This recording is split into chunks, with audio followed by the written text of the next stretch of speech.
all the way from ArivacaTom Shook.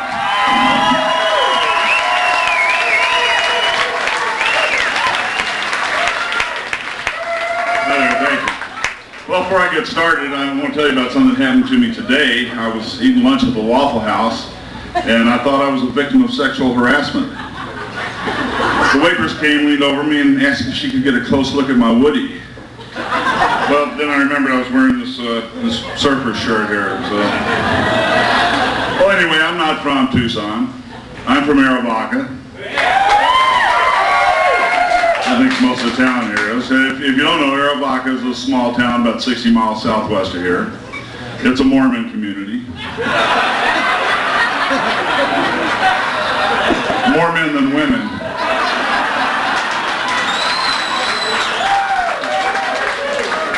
Well, for about the last 100 years, the population down there has remained the same. They say every time a baby is born, a young man leaves town.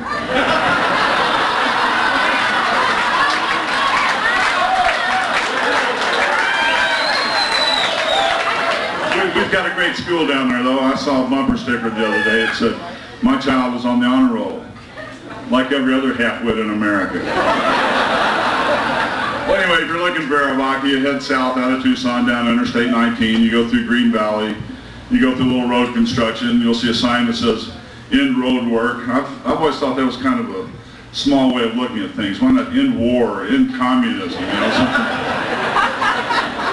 Well, anyway, you head on south, you get off at exit 48.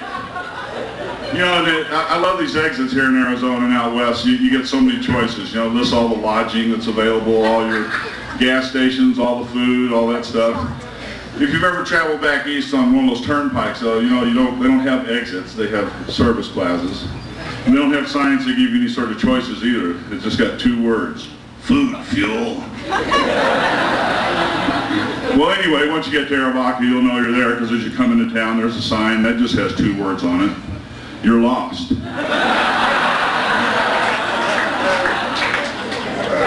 Well, you know, we like to joke around in Arivaca about being the shallow end of the gene pool. But the national media has portrayed us as America's gateway for illegal drugs. And all my friends in Arivaca know me as the manufacturer and distributor of America's favorite drug. That's right, coffee. I roast coffee. I own a coffee house. And while coffee is a very popular drink, you know, in Arivaca, I think this past summer, everybody's favorite drink is a smoothie. And smoothies are great. You know, you can't drink them too fast, or you get that brain freeze. But, you know, it's just like a meal. You can put all sorts of nutritional additives. I like to put in ginseng for vitality, put in bee pollen for, you know, longevity, ginkgo biloba. I can't remember what that story was.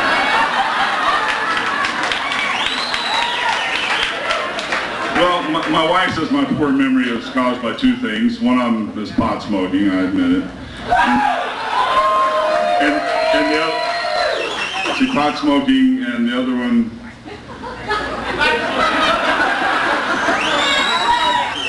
memory, that's right, memory. You know, I've had problems with my memory, and even occasional headaches since I graduated from military school as a young man. I went to work for my uncle. He's a pipe fitter. That's a great job, though. He makes lots of money and got a lot of free time when he's in between jobs. So I joined on as an apprentice. I went off to apprentice school. And, you know, pipe fitters and plumber apprentices all go to the same school because you're learning the same basic skills.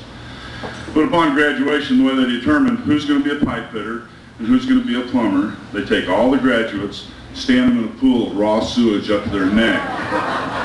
And they take a big steel pipe and they swing it right over the surface. Everybody that ducks is a plumber.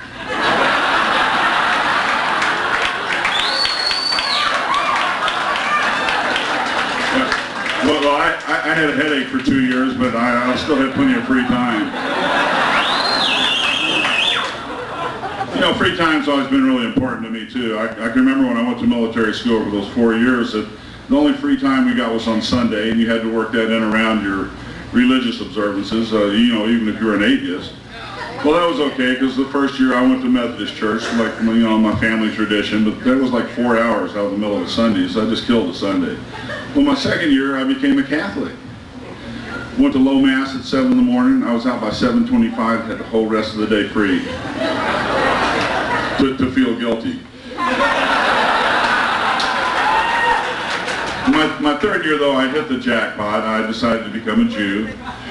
Didn't even have to get out of bed on Sunday mornings, and I got Friday night off to go to synagogue. Well, that was cool, but I finally really hit it big my fourth year. I became a Buddhist. There weren't any Buddhist temples around then, but I had heard that to be a practicing Buddhist, all you had to do was once a day, you had to hit on a bomb.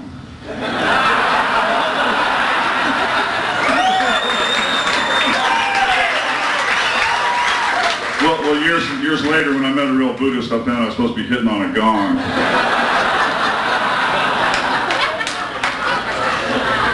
Well, at least I still have my long-term memory. My favorite memories are of my childhood, when I spent them on my grandfather's cattle ranch.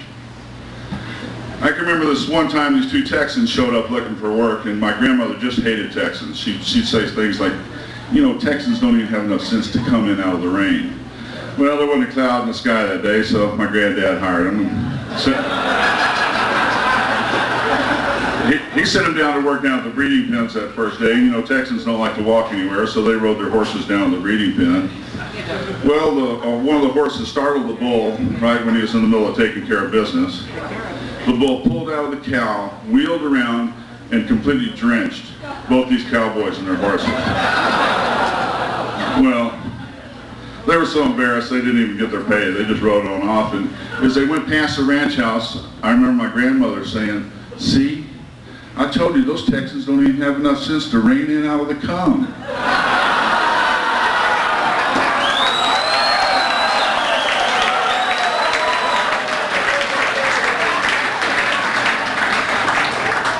Well, this next story is one my dad told, and he was a bartender when he was a young man, worked in a saloon near a hospital. I've got a slow one from Arivaca here. I'm going to have to nurse these people along a little bit. Well, anyway, my dad, when he was a young man, he worked in a saloon near a hospital, and there was this doctor that would come in every day after work, and he'd get a frozen daiquiri. Well, the same doctor would occasionally come in with a little sack full of hickory nuts, and he'd ask the bartender to grate one over his cocktail. Well, it got to where you always knew when this doctor was coming through the door, because one of the bartenders would look up and say, "Hickory daiquiri, doc?" Well, thank you. My dad always enjoyed laughter, and I have to on Tom's show.